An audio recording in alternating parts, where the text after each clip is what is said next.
بسم اللہ الرحمن الرحیم، السلام علیکم۔ میں ہوں سیبی کاظمی، آپ دیکھ رہے ہیں فیس بک اور یوٹیوب۔ آج 20 اگست منگل کا دن ہے۔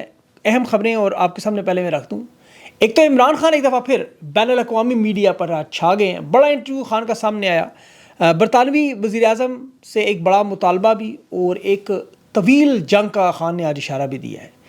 25 اکتوبر ایک سنہرا دن ہوگا، خوشخبریاں بھی ہوں گی اس دن، ایک نہیں دو، اس کی بھی میں تفصیل آپ کو بتاتا ہوں۔ اور ایک آخری بڑی کوشش ہو رہی ہے اہم شخصیات کی اڈیالہ جانے کی بات چیت، لیکن ساتھ دباؤ بڑھانے کا سلسلہ بھی جاری ہے۔ عمران خان کے خلاف ایک اور جھوٹا ریفرنس بھی دائر۔ پی ٹی آئی سونامی 2 دن رہ گئے ہیں، بھرپور تیاریاں جلسے کی ہو رہی ہیں، اور جنرل فیض اور سابق چیف جسٹس ثاقب نثار کے درمیان رابطوں کا اعتراف بھی سامنے آیا ہے۔ خفیہ اداروں کو، ایجنسیوں کو جو فون ٹیپ کا ٹیپ کرنے کی جو اجازت مل گئی ہے، وہ منظر عام پر بہت ساری اور بھی چیزیں آ رہی ہیں۔ عامر فاروق صاحب کو آج انٹرنیٹ بندش کا بھی پتہ چل گیا ہے، چیف جسٹس کو، اور اظہر مشوانی کے بھائی اور فیضان کی بازیابی کیس میں بھی آج پیش رفت ہوئی ہے۔ اور اسلام آباد میں کل ایک یوتھ کنونشن ہے جس میں آرمی چیف اور شہباز شریف آج شروع ہو گیا، وہ کل مہمان خصوصی ہوں گے اس میں۔ فضل الرحمان صاحب نے آج تمام اتحاد توڑنے کا تحریک انصاف سے اعلان بھی کر دیا، اور پاکستانیوں کو مبارک ہو مسرت شاہین حطف 2 میزائل جو ہے وہ اس کا بھی آج تجربہ ہوا۔ یہ پتہ نہیں اسرائیل کے تیار کی نہیں ہے، کس کے لیے اس پہ بات کرتے ہیں۔ لیکن خان کا انٹرویو سب سے پہلے انٹرنیشنل میڈیا میں، ابھی جو آئی ٹی وی برطانیہ کا نیوز چینل ہے 1955 سے کام کر رہا ہے، یہ نیشنل انٹرنیشنل اخبار دنیا کا جو خبریں اس کا بہت بڑا ایک ادارہ ہے، تو اس پہ لیکن بات کرتے ہیں۔ لیکن سلے پاکستانی یہ دیکھیں، سب سے پہلے تو آپ فخر کریں، آپ کی ایک برانڈ، آپ کی ایک پہچان جو ٹی وی پہ آئے، خبروں میں آئے، اخبار میں آئے، میڈیا میں آئے، تو لوگوں کو لگتا ہے پاکستان آ گیا۔ پاکستان کی واحد برانڈ عمران خان دنیا کے ہر ملک میں دیکھا سنا جاتا ہے۔ ابھی آپ دیکھیں کہ اڈیالہ میں انہوں نے 6 لوگ مزید گرفتار کیے ہیں، اور سی سی ٹی وی کیمرے بھی اتارے ہیں، نئے بھی لگائے ہیں۔ ایک وہ بیچارہ جھاڑو پھیرنے والا، اسے بھی اٹھا کے لے گئے۔ 1-2 خواتین اہلکار ہیں، ان کو بھی لے گئے، ان کو موبائل بھی چھین لیے۔ اور کہتے ہیں بشرا بی بی عمران خان کے درمیان جو پیغام رسانی وہ ان کے ذریعے ہوتی تھی۔ جیل سپرنٹینڈنٹ کو اغوا کیا، پوری جیل کی انتظامیہ بدلی، کیمرے بھی نئے لگائے۔ جنرل فیض حمید کو بھی انہوں نے اپنی حراست میں رکھا ہوا ہے، جنرل فیض حمید بھی پکڑا ہوا ہے، رؤف حسن بھی ان کی گرفتاری میں تھا، احمد نواز جنجوعہ بھی ابھی کل پرسوں ہی آیا ہے۔ سوشل میڈیا کے سارے لوگ بھی اٹھا رہے ہیں۔ انہیں سمجھ نہیں آتی کہ خان کا یہ انٹرنیشنل میڈیا میں انٹرویو ہو کیسے جاتا ہے، اب کس پہ الزام لگائیں، کس کس کو پکڑیں، کس کس کو ماریں، کس کس کو اغوا کریں۔ انہیں سمجھ نہیں آتا کہ یہ انٹرویو پھر براہ راست برطانیہ کی پارلیمنٹ کے لوگوں کے پاس بھی جاتا ہے اور برطانیہ کے پرائم منسٹر کے پاس بھی جاتا ہے۔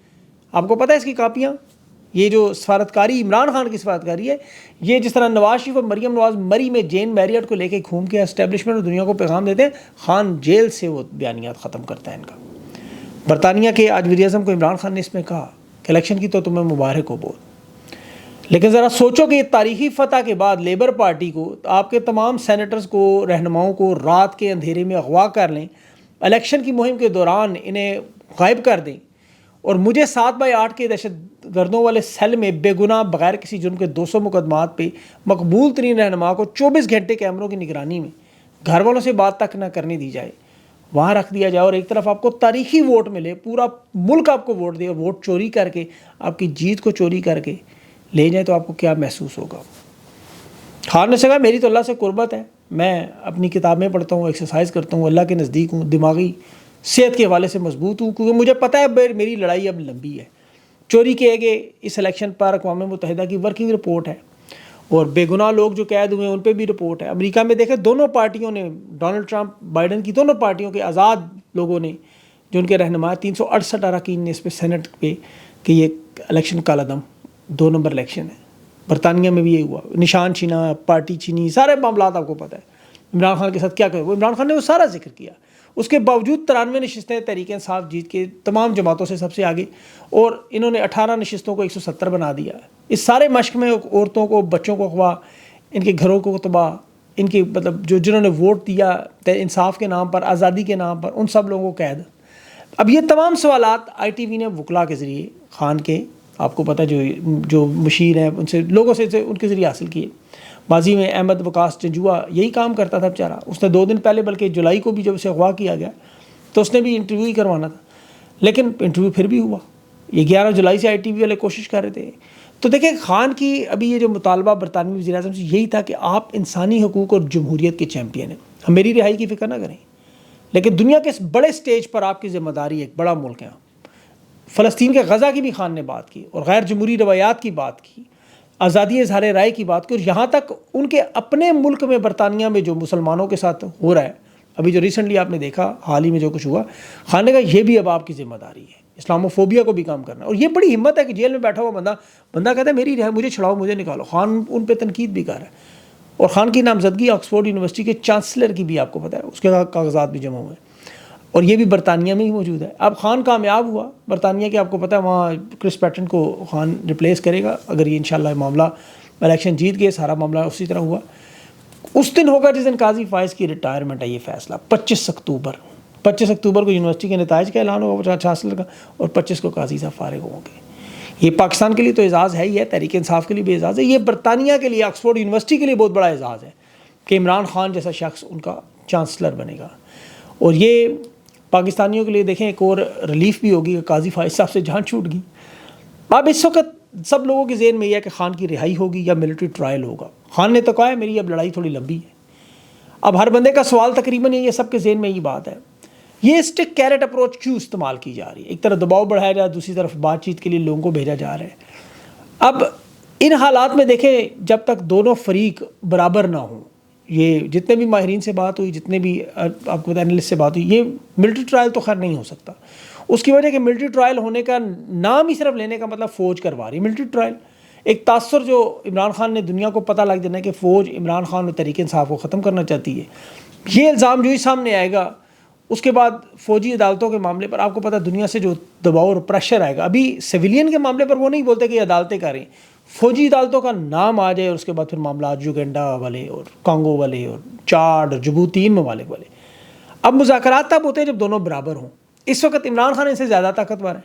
یہ اسی لیے عمران خان کو توڑنے کی بار بار کوشش کرتے ہیں کہ وہ اس لیول پہ آئے، ہمارے برابر آئے. یہ جو ان کے عرفان صدیقی صاحب میں سینیٹر، وہ کہہ رہے ہیں 9 مئی پہ یہ جو بغاوت اور سازش ہے اس کے جو بھی ثبوت ہیں وہ عوام اور عدلیہ کے سامنے رکھو. بھائی 1.5 سال ہو گیا، کب رکھو گے؟ 200 سال بعد تحریک انصاف کے لوگوں کو مار مار کے کاروبار تباہ کر کے، بچے اغوا کر کے، ان سب کو انہوں نے پوری کوشش کی وعدہ معاف کو بنائے. کوئی خان کے خلاف ایک بندہ گواہی دینے پہ تیار نہیں. اب تحریک انصاف سے بندے نہیں ٹوٹے، نہ رہنما ٹوٹے، نہ ورکر ٹوٹے. اب جنرل فیض، ثاقب نصاب، میں تو کہتا ہوں کسی کو قبر سے بھی اکھاڑ کے لے آئیں کہ آؤ گے خان کے خلاف وعدہ. جب کوئی جرم نہیں ہے تو کون بنے گا؟ جھوٹے کیسز کی ویلیو آپ کو پتہ کوئی نہیں. یہ عالیہ حمزہ اور صنم جاوید جیسے لوگوں کو، لڑکیوں کو، دھان پان کی وہ نہتی لڑکیاں، ان کو نہیں توڑ سکے. ابھی بھی 24 گھنٹے عالیہ حمزہ کے گھر کے باہر بیٹھے رہتے ہیں، کون آ رہا ہے کون جا رہا ہے، گھر میں نظر بند کیا ہے، پولیس پیچھے پیچھے جہاں جائیں. سپریم کورٹ کے آپ کو پتہ تو تاریخی حکم نامہ آ گیا کہ جتنی مرضی ٹیپ کرو فون، کوئی پابندی نہیں ہے. تو ایجنسیوں کے لیے تو ویسے ہی ٹیپ کرنا مسئلہ نہیں. ویسے تو اللہ کرے جسٹس امین الدین خان کے کمرے کے اندر کوئی کیمرے لگا کے نا ان کی نجی ذاتی جو ان کے جب موشن میں ہو تو وہ کوئی نکال کے ویڈیو لائے، انہیں ذرا اندازہ ہو. کہتے ہیں خود لیک کی ہوگی. یہ کہہ رہا تھا آج، یہ تھا جو آڈیو لیکس ہوتے خود بھی لوگ کرتے ہیں. بھائی گزرے ہوئے انسان کے نجی زندگی کے لمحات ہوتے ہیں، معاملات ہوتے ہیں، پبلک کرنا خدا کا خوف کریں. جج صاحب کو پتہ نہیں شرم بھی نہیں آتی. بہرحال نیب میں عمران خان کے خلاف آج انہوں نے نیا کیس، بشرا بی بی کی توشہ خانہ کا نیا ریفرنس وہ بھی دائر ہوا ہے. یہ ناصر جاوید رانا صاحب کی عدالت میں کیس 190 ملین پاؤنڈ کا کیس، اسی کے آگے بچے نکالی جا رہے ہیں. ایک کیس کے جیسے بچے نکلتے ہیں انڈے دے، اسی طرح اسی میں سے ایک کیس میں سے چوتھا پتہ نہیں 5واں کوئی کیس انہی تحائف کا. اب کوئی چیز ثابت نہیں ہو رہی، گھما پھرا کے وہی توشہ خانہ. اب گاڑیاں چور چیئرمین سینٹ، گاڑیاں چور صدر پاکستان، گاڑیاں چور وزیر اعظم پاکستان، گاڑی چور وزیر اعظم پنجاب بیٹھے ہیں سامنے آپ کے، سب کے سامنے دنیا کے. اور جو باقی اب معاملہ ادھر ہی. اب جو لاپتہ لوگ ہیں انہیں بھی ان کی تھوڑی سی میں بات کرنا چاہتا ہوں، اظہر مشوانی کے بھائیوں کی خاص طور پر. یہ ڈاکٹر بابر اعوان کیس لڑے، سیکرٹری دفاع اور ڈی جی جو ان کو بلایا گیا ان سے پوچھا گیا. بابر اعوان نے کہا یہ پیٹرن آپ دیکھیں، یہ ایجنسیوں نے اغوا کیا ہے، اور تفصیل سے بتایا کہ اظہر مشوانی کی ٹویٹس اور ٹویٹر اکاؤنٹس کو ڈیلیٹ کرنے کی کوشش تھی، انہیں دھمکیاں دیتے رہے، وہ نہیں مانے تو ان کے بھائی اٹھا لیے انہوں نے. یہ اسلام آباد میں دونوں ایجنسیوں کے پاس ہیں، انہیں فون کر کے بتایا گیا. لاہور ہائی کورٹ میں درخواستیں لگی، وہاں آپ کو پتہ ہے لاہور ہائی کورٹ ہے، وہ کہتے ہیں جو بیمار ہو اس کو لاہور ہی کر لے، وہ چکر ہے. اسلام آباد میں بہرحال کیس آیا ہے، 144 دن سے یہ جبری گمشدہ ہے. اور ابھی وہ کارکن فیضان کے والد کو بھی میں دیکھ رہا تھا، اس کی ٹویٹ اسلام آباد ہائی کورٹ کے باہر وہ جس طرح رو رہا تھا، میاں گل حسن کی عدالت میں دکھی تھا. 76 سال کا تھا، میری عمر ہے. یہ ملک افغانستان بن چکا ہے، اغوا کر لینا. والدین بزرگ جو ہے صبح شام مر رہے ہیں، کہہ رہے ہیں. اٹارنی جنرل کو میاں گل حسن نے معاملہ بھیجا ہے، جمعرات تک یہ بھی رپورٹ ہے کہ اس کو چھوڑ دے. اب اس فیضان نے کیا کیا؟ اس کو ایٹم بم کا کوئی فارمولہ بنا لیا، 2-4 دیواروں پہ آگ لگائی. اتنے عرصے سے قید تو ہے وہ 15-16 مہینے سے. کل یوتھ فیسٹیول میں جب آرمی چیف صاحب اور شہباز شریف آئے تو نوجوانوں کو چاہیے ان سے سوال پوچھے کہ کتنا عرصہ مارنا ہے آپ نے ہمیں. پھینٹی مار مار کے مطلب فائر وال لگا کے بھی 12 لاکھ کا تو روزگار تباہ کر دی ہے. فری لانسنگ کے 12 لاکھ یعنی 1.2 ملین بچے آپ کو پتہ ہے اب کوئی کام کاج نہیں ان کا. کل یہ پوچھیں بچے کہ $3 ارب کا یہ نقصان ہوگا, معیشت کی تباہی بربادی ادھر ہوگی, انویسٹمنٹ کے خاتمے اپنی جگہ, لیکن یہ ہمارا قصور کیا ہے, ہم کدھر جائیں؟ بچوں کو پوچھنا چاہیے سوال. یہ نکمے چور ڈاکو چکے آپ نے لگا دی. بھارت کی IT کی ذرا منسٹر دیکھیں, اشونی بشنو, اس کو دیکھیں, بشنو صاحب, بجٹ ان کا 3 ارب سے شروع ہوتا ہے. جو IT منسٹر سول سرونٹ تو رہا ہی SP جو نمبر 1 اس امتحان میں آیا, امریکہ سے الیکٹریکل انجینئرنگ کے میڈل, انفارمیشن ٹیکنالوجی کانپور سے M.Tech, مشہور و معروف جو ان کا گاڑ ہے وہاں سے. اور آج یہی وجہ کہ ہندوستان کی انفارمیشن ٹیکنالوجی سعودی عرب کی, آپ کو پتہ ہے تیل کی جو آمدنی ہے آرام کو بہت بڑی کم, اس کے بھی 4 گنا زیادہ ہے. عرب ممالک کا جتنا تیل آپ اکٹھا کر لیں تو سعودی عرب سے ایکسپورٹ میں انفارمیشن ٹیکنالوجی سے ہمارا IT سے, وہاں کے منسٹر کی یہ کوالیفیکیشن. اور یہاں کی سیالکوٹ کے form 47 mandate defence minister Rehana Dar کا حق چھیننے والے خواجہ آصف کی بھانجی بھتیجی ہیں. انہوں نے پروفائل ہی ایڈٹ کر دی ہے, اس پہ ویکیپیڈیا پہ چھپا ہی لی ہے. اور باقی پھر بجلی گیس کے بل, بے روزگاری, تباہی, اسٹاک ایکسچینج میں اربوں روپیہ ڈوبنا. حکومت روز دعوے کیا ہے, معیشت چلائیں گے, مہنگائی کم کریں گے. بجلی کے بلوں میں لوگ آج بھی ٹرینوں کے سامنے چھلانگے مار رہے تھے, میں خبریں پڑھ رہا تھا. انہوں نے ایسے وزیر لگا دی.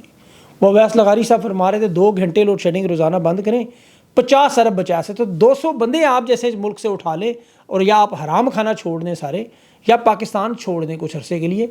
آپ یقین کریں آپ کی بدکاریوں کی وجہ سے عوام کو چھوڑنے کی وجہ سے عوام کو فائدہ ہو جائے. کوریا کے ساتھ مل کے انفارمیشن ٹیکنالوجی پارک بنائیں گے, اشتہاروں میں بنا دیں گے وہ جیسے بل بورڈ لگا دیے وہ امریکہ میں, یہ 14 روپے یونٹ کی کمی کے آج سارے اخبارات کے اشتہاروں میں لگا دی. خان نے 3 مہینے کورونا کے دنوں میں بجلی کے بلوں میں لوگوں کو ریلیف دیا, حکومتی خزانے سے پیسے دیے, ایک جگہ بھی کہیں نام نہیں لگایا. انہوں نے 14 روپے یونٹ کا نام لگا کے کروڑوں روپے صرف اشتہاروں میں مار لیے. یہ فراڈیے ہیں, بہت بڑے فراڈیے. یہ آپ کو یہی کہتے رہے خان کو اسٹیبلشمنٹ لائی, فوج لائی, خان کا ہمارا بجٹ نہیں بڑھاتا تھا, دفاعی بجٹ خان کے دور میں کم تھا, خان نے سارے اخراجات کم کیے. یہ اخراجات کم کرنے پہ تیار نہیں. مہنگائی کو کنٹرول کرنے کا یہی طریقہ نا, آمدنی بڑھائیں, اپنی اخراجات کم کریں. خان اس کو ذرائع آمدنی بھی بڑھا رہا تھا, اخراجات بھی کم کیے, اس نے دفاع میں بھی کم کیے. ان لوگوں کی بارہ چیخیں نکلے, میاں صاحب آئیں گے لگ پتہ جائے گا. اور میاں صاحب آئے ہیں, ایک پریس کانفرنس کی اور IMF نے قرضہ دینے سے انکار کر دیا. میاں صاحب صرف پنجاب کے شہر لاہور کی چند گلیوں کے رہنما ہیں, انہیں پاکستان سے کوئی دلچسپی نہیں ہے. جس طرح اسٹیبلشمنٹ کو پاکستان سے کوئی دلچسپی نہیں ہے, کیا حالات ہیں کیا ہوتے ہیں, کوئی دلچسپی نہیں. یہ صرف اپنی اسٹیک کے ہیں. KP کے سب سے سستی بجلی بنا رہا تھا وفاقی حکومت, وہی بجلی ان سے لے کر مہنگے داموں میں ان کو بیچتی ہے. اور بجلی کے بلوں میں ریلیف کی بات ہو, KP کا کوئی ریلیف نہیں ملتا, سارا ریلیف پنجاب کی طرف چلا جاتا ہے. یہی کام انہوں نے اس وقت بنگلہ دیش کے ساتھ کیا, یہی کام انہوں نے جو مشرقی پاکستان تھا, یہی کام انہوں نے بلوچستان سے کیا, اور یہی اب KP کے ساتھ کر رہے ہیں. پنجاب کی چند گلیوں کو مضبوط کرنا, بس یہ ان کا اور ان کے سہولت کاروں کا مشن ہے. یہاں ان کا خاندان رہتے ہیں سارے, اور یہ نوجوان دیکھ رہے ہیں. وہ قاضی صاحب جس طرح آئین اور شریعت کا جو حال کر رہے ہیں, سہولت کار اور اسٹیبلشمنٹ ملک کا جو حال کر رہے ہیں, دین کا جو حال کر رہے ہیں. دیکھیں خان کے دور میں قرآن کی تعلیم لازمی تھی, آپ کو یاد ہوگا اسکولوں میں, وہ انہوں نے بند کر دی. وہ جو قرآن کی اشاعت کے لیے جو پیپر تھا وہ بھی بند کر دیا. مدینہ کی ریاست کا نام ان لوگوں نے لینا بند کیا تھے, وہ نام نہیں اب لے سکتے. یہی ہوتا رہا. بنگلہ دیش میں بھی یہی ہوا تھا نا. ڈھاکہ یونیورسٹی میں آج کیا ہوا ہے, قرآن پاک کی تلاوت پر انہوں نے پابندی لگائی تھی. آج اسی یونیورسٹی کے ڈین کے کمرے میں گھس کر دفتر کے اندر تلاوت بھی کروائی گئی, اس کی ہدایت کی دعا بھی کروائی گئی, اور استعفیٰ بھی لیا گیا. یہاں پر شیخ حسینہ دیوالی بھی منگواتی تھیں, ہولی بھی کھیلتی تھیں, سب کچھ کرتی نہیں تھا. ڈین صاحب قرآن پاک نہیں سننے دیتے تھے. آج وہ دیکھیں تمام مذاہب کا پرچار کریں, اب قرآن پاک کیوں نہیں سننے دیتے, آپ تو مسلمان ملک ہیں. آج پھر طلباء نے وہ پھر سنوا دیا ان کو. ان کے جو باقی گردے کو پورے میرے مطلب جو معاف کیجیے جو صحافی ہیں جو ان چیزوں کو آپ کو پتہ ٹوسٹ کرتے ہیں. آج اس پہ اشر باجوہ صاحب نے وہ بڑے اچھے انالیسس کرتے ہیں اس پہ, ایکس پہ. انہوں نے طلعت حسین کے پروگرام کا کہا تھا کہ 2620 لاکھ اور 12,000 ٹویٹس انہوں نے ساری اس کی چیک کی ایکس پہ, اور اس کے اندر نام چیک کیا. انہوں نے کہا جی 70% جو ان کے صحافی ہیں یہ عمران خان اور تحریک انصاف کا نام ڈالتے ہیں. 70%. 90% کی ویڈیوز اور پوسٹ جو اس عمران پہلے تھیں, مہنگائی, پیٹرول پہ, عثمان بزدار کے خلاف, وسیم اکرم پلس, کالا جادو, اسٹیبلشمنٹ, توشہ خانہ, گھڑیاں, خاور مانی کا, عمران کی مافیاں, علیمہ کی شورلیاں, یہ اکانومی, یہ ان کی تمام طرح کی بات, یہ سارے صحافیوں کی ایگریگیٹ بات کر رہا ہوں. یہ ایک خان کے مخالف، خان کے حمایتی، اور ایک کہتے ہیں ایک صحافی، صرف 3 طرح کے رہ گئے ہیں۔ میں کہتا ہوں پاکستان میں اب صرف ایک عمران خان ہی ہے بس۔ وہ جیسا روٹیوں کے بعد جو چھان برا بچ جاتا ہے نا، وہ اسے آپ جس مرضی کیٹیگری میں ڈال دیں۔ خان کی مخالفت میں ان کی آپ کو پتہ ہے حالت ہے کہ نظر ان کی کہاں رہتی ہے، خان ٹوائلٹ کب گیا، کہاں نہایا، کہاں پابندی کیا، مطلب ہر چیز پہ جیو نیوز کے پورا ناشتہ چھاپ دیتا ہے کبھی کہ ناشتے میں کیا کھایا، ابلے چاول، چکندر، سستی ترین سبزیاں لگے، 2 دفعہ دیسی مرغی، تخم لنگا یا وہ گرگتیرا وہ جو کھاتے ہیں، من پسند ناشتے، جیسے خان نے پتہ نہیں کالے ہرن منگا لیے، آسٹریلیا کے اسپیشل گائے ہائفا منگا لی، گوشت منگا لیا، جاپان سے خان نے کوئی سستی، نیوزی لینڈ سے وہ سیمن مچھلی منگوا لی، مطلب ان کے اپنے ہیلی کاپٹروں پہ ناشتے جایا کرتے تھے۔ لیکن ویسے زندگی ایسی ہو، ہیڈ لائنس تو بنی اور بن نہیں۔ فضل الرحمان صاحب کے حوالے سے بات کرتے انہوں نے کہا جی پی ٹی آئی سے اتحاد نہیں کریں گے، کوئی سابقہ تجربہ اچھا نہیں رہا، نہ خود شرمندہ ہوں گے نہ انہیں شرمندہ کریں گے، اور انہیں 2018 کا الیکشن بھی خراب لگ رہا تھا، 24 بھی لگ رہا تھا، وہ وکٹ کے دونوں طرف کھیلنے کی کوشش کر رہے ہیں۔ تو بہرحال یہ بات کلیئر ہوگی ہے کہ آج تحریک انصاف کے ساتھ اتحاد میں نہیں جا رہے۔ اب پرویز الہی آج نظر آئے ہیں لیکن وہ بھی بڑے ڈاؤن تھے، ان کی میں جسمانی صحت ٹھیک نہیں، عمر کے حصہ پہنچ گئے ہیں، وہ بہت ماٹھے ہوئے ہیں، مطلب ان کو اب ریٹائرمنٹ کی طرف جا رہے ہیں۔ تو مونس الہی صاحب کی باری آئے گی اب۔